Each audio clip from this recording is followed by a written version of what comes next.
Alrighty guys, good morning, welcome to school.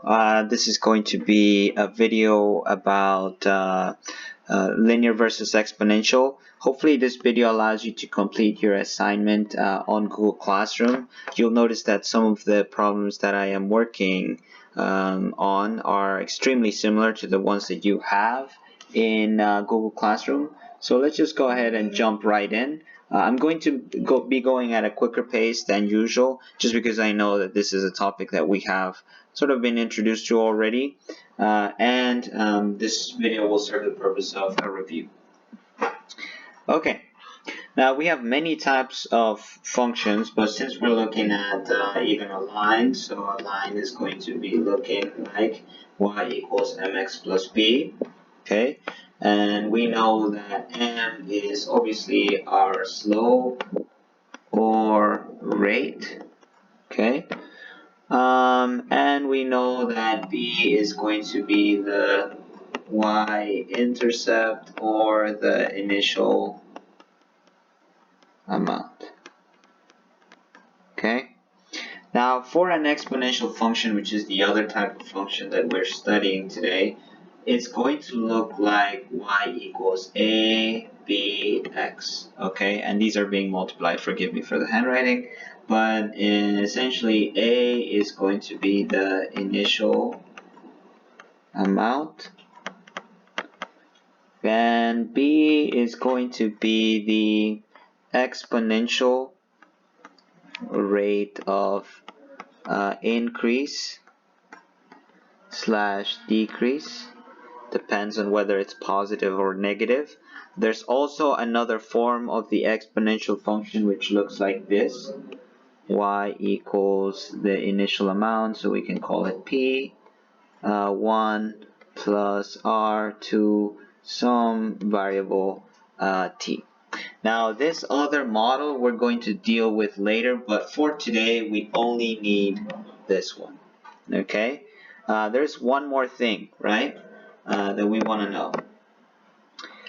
For a line, at every stage, at every x, the value of the function is going to add by the same amount. So for this one, we're going to say that for a line, we add by the same amount. Okay, and for the exponential, we are either doubling, quadrupling, quantupling, if that is a word. Okay, now that is the case if it is increasing, right? So most of the problems that I'm going to be working on today are about the exponential rate of increase. Okay, so let's go ahead and jump right in. Alright, now initially we know that the value of our function, let's call this f of t. And why do I call it f of t? Because we're dealing with time. Okay, so the initial value of my function is going to be the value at t equals 0 is 1. Okay, and what is happening? So we started with 1, then we have 2, then we have 4, then we have 8. Okay, so we're definitely not adding by the same amount because we went from 1 to 2, we should have added 1, and then in the next stage, if we add 1, we should have gotten 3, but we got 4. So this is not a line. Okay, this is an exponential function because it is doubling. So let's write our model. Y equals AB. Am I going to use X or T? This time I'm going to use T because I'm dealing with time. Okay, my initial amount is 1. Okay, and my exponential rate of increase, what is happening to my values in the function? They're doubling, so I'm just going to write 2. And now all I gotta do is substitute right in. So I'm going to put 1, 2 to the t. Okay, and anything times 1 is just the same thing, so 2 to the t is going to be my function. We can eliminate 1 and 2 because those are linear options. 3 doesn't make any sense. It's some sort of polynomial thing. So let's go ahead and choose answer choice number 4 as correct. Okay. Hopefully I didn't go that fast, but also we're going to have more examples. So don't worry about it if you didn't get it at this stage. Okay. Problem number 2, we do not have any diagrams, drawings, anything of that sort, but we have a nice little statement that says if a population of 100 cells triples every hour, which function represents P of t, the population, after t hours? Now, I'm going to highlight two things. The first thing that I'm going to highlight is 100 cells. Okay? And the next thing that I'm going to highlight is triple. Okay? As we said, if our function doubles, triples, quadruples, we already have a sort of an exponential behavior. Okay? And they were nice enough to tell us that A is 100. That is the amount that you start with. B, obviously, we know that it is 3 because it is tripling. And now let's write our function P of t, because that's the one they want us to use, as a b to the t. We just substitute right in. A is 100 and b is 3 to the t. Okay. Some people write the t inside the parentheses, other people write it outside. You know, that's not such a huge thing. It just depends on how what the convention is for some people. But we're going to go ahead and eliminate our linear options because our keyword said tripling. And we're also going to go ahead and get rid of answer choice number 1 because the 3 should be inside the parentheses. So answer choice number 2 makes the most sense. Let's go ahead and go to the next problem. Okay, now notice how they gave us the initial amount because the value of the function at 0 is 5. So we already know that this is the initial amount. Alright, and what is happening to our function? We started with 5, went to 10.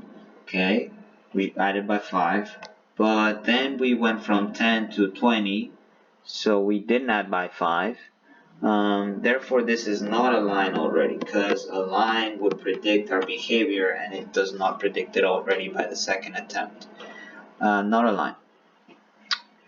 5 to 10, then 10 to 20, then 20 to 40. So this stinks of the word doubling. Okay. So now we're going to say that we're going to write our model. Okay, and this time I use the variable x because in our table we have x. So we're going to write a is 5. What is it doing? It is doubling, so I'm going to put 2. Okay, and I'm going to get rid of the linear options because we're not adding by the same amount at every x. Oops, sorry, that should have been 3. I should not have gotten rid of answer choice number 2 just yet. So, okay. Answer choice number 2 does not tell us anything about the initial amount, so now let's cross it out and then let's circle answer choice number 4. Okay. Let us move on to the next problem. Hopefully, I'm going at a pace that you can follow. Let's see, let's prove that this is not a line. So we went from 9 to 17. So we should have added by 8. Okay, from 3 to 4. And then from 4 to 6, okay, well, we jumped 5. But let's look at this one, 6 to 7. Did we add by 8? Obviously not. So therefore this is not a line. Okay, now let's get rid of answer choice number 2 and number 4 because those look like lines. And now we're left with 1 and 3. So let us test out the function for answer choice 1. Okay, now we can test out an x. Okay, so let's see what happens to the function at x equals 3. So we substitute and we get 3 to the 3 to the third power, and that will give us 27. So we should have gotten a 9, and we didn't. Therefore, this cannot be the answer. Okay, now the next one, let's try it with different color. My function is going to be 2 to the x power, so an exponential, plus 1. Okay, now what happens if x equals 3? So we evaluate the function at 3 and we get 2 to the third power plus 1.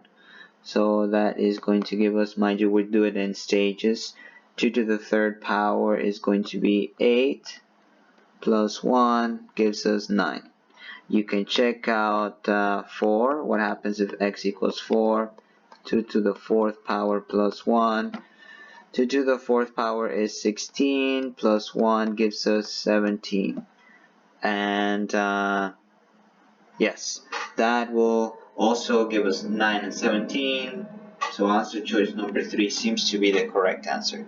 You can, if you want further proof, you can check out the value of the function at 6, and I'm sure that you will get 65.